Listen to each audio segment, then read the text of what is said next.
այս ապացույցը այս փուլում անվերաբերելի ճանաչելու ապացուցողական Այս ապացույցը այս փուլում չի կարող անվերաբերելի ճանաչել, հետաձգեցի։ Բնականաբար, սրա մասին է խոսքը։ Պատվական դատարան բացի ներկայացված միջնորդությունից նաև երկրորդ կետով հարց բարձրացրեցի, որպեսզի պարզաբանի վերջո մեզ հասկանալի չի ու այն դիրքորոշումը, որ ունեն հանրային մեղադրողները, որ ենթադրում է, որ կարող է իրանք ունեն ինչ-որ գիտելիք գործի վերաբերյալ, որը պաշտպանության կողմին մինչև վերջի օրը պետք է հասանելի չլինի, ընդունելի չի։ Եթե իրենք ունեն ապացույց եւ վստահ են, որ այս ապացույցը վերաբերում է ինչ-որ բանի եւ ապացուցում է ինչ-որ բան, ակնկալվում է, որ դա այս փուլում է կատարվելու, որովհետեւ հաջորդիվ ապացույցների հետազոտումը նույնպես ենթադրում է, որ մենք արդեն հենվելու ենք հետազոտված ապացույցների վրա, մենք դիրքորոշումները, լրացուցիչ ապացույցներ ներկայացնելը պայմանավորվել ենք դրանով։ Հիմա շատ բարձ հարց է բարձրացվում, որին պատասխանի ցանկության արկայության դեպքում եւ հնարավորության դեպքում այս է ձևակերպենք, այս ցանկությունն էլ չպետք է լինի կամայական։ Հանրային մեղադրողը, ով վստահ է իր վերած գործի ամրության մեջ, միշտ կարա շատ բարդ պատասխանը տա։ Այս ապացույցով հիմնավորվում է այս հանգամանքը, հանգիստ թողեք մեզ։ Հիմա այդ հարցը շատ հստակ բացացում է։ Սարգիս Հովհաննիսյանի, Հարությունյանը, Հովհաննիսյանը արդեն մոռացել։ Տանը հայտնաբերված զենքը ինչ եղանակով է գալիս կպնում 18 անձանց մեղադրանքին։ Այդ տրամաբանական շղթան մեր համար պարզաբանված չի։ Գործի նախնական դատալսումների ընթացքում դատախազները պարզապես հրապարակեցին ապացույցների ցանկ եւ ասացին, որ սա վերաբերում է բոլոր մեղադրյալներին։ Հիմա եկել ենք ապացույցների հետազոտման փուլ ենք ասել, ասում ենք լավ, այն ժամանակ տենց դատարանի համաձայնությամբ էլ այդ հստակ կարգավորումները լղոզեցին կանցավ։ Հիմա կոնկրետ ապացույցների հետազոտման փուլում ինչպես ենք գնահատելու մենք այդ հետազոտված ապացույցից ինչ հասկացանք կամ օրինակ նախագահ դատավորը ինչ հասկացավ այդ ապացույցից։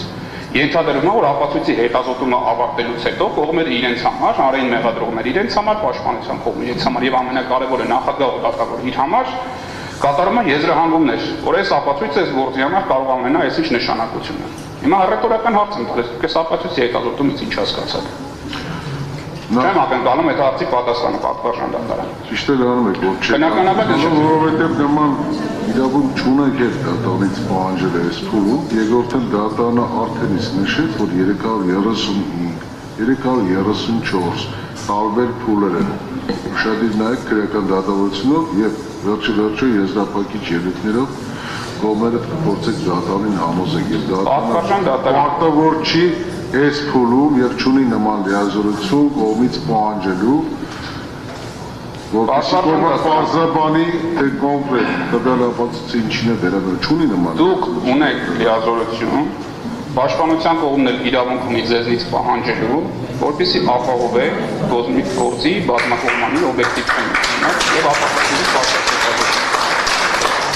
Պաշտպանության կողմը իրավունք ունի դատարանից ակնկալել, որ դատավարությունը ընդհանուր մրցակցության սկզբունքի պահպանություն։ Երբ որ հանրային մեղադրողը ընթերցում է ապացույց եւ պաշտպանության կողմին հասկանալի չի, ոչ միայն այդ ապացույցի հրապարակումից, նախորդի բոլոր փուլերից էլ մեղադրական եզրակացության տեքստից էլ հասկանալի չէ այս ապացույցը ինչ կապ ունի, շատ տրամաբանական հարց առաջանում, հնչեցնել Կարող եք պարզաբանել, հարգելի նախագահ, դուք կամ հանրային մեղադրողները, այս ապացույցը ինչի մենք ուսումնասիրեցինք, ինչ հակալում մեզ գործով։ Կողմնակի մարդու տանը հայտնաբերված զենքի վերաբերյալ փորձաքննության հետազոտություն։ Հիմա պատվարժան դատարան դալու համապատասխան փուլ, երբ որ մենք ներկայացնելու ենք ապացույցներ։ Ճիշտ է, օրենք ասելու է, երբ որ ներկայացնում ենք ապացույցներ, բերեք հիմնավորեք ինչ հանգամանք կա հանդիսանում։ Հիմա նույն տրամաբանությամբ կարող եմ ես վերել սովետական 12 հատառնաց կանաչ հանրագիտարան, ասենք եկեք հետազոտենք սա, հետո վերջում կասենք ինչ նշանակություն ուներ։ Սա պատշաճ մրցակցային դատավարություն չի, ես առարկում եմ նախագահի գործողությունների դեմ, պնդում եմ, որ հանրային մեղադրողները պարզաբանեն այս ապացույցը ինչի մասին էր։ Բարի, դատարանը ընդհանրապես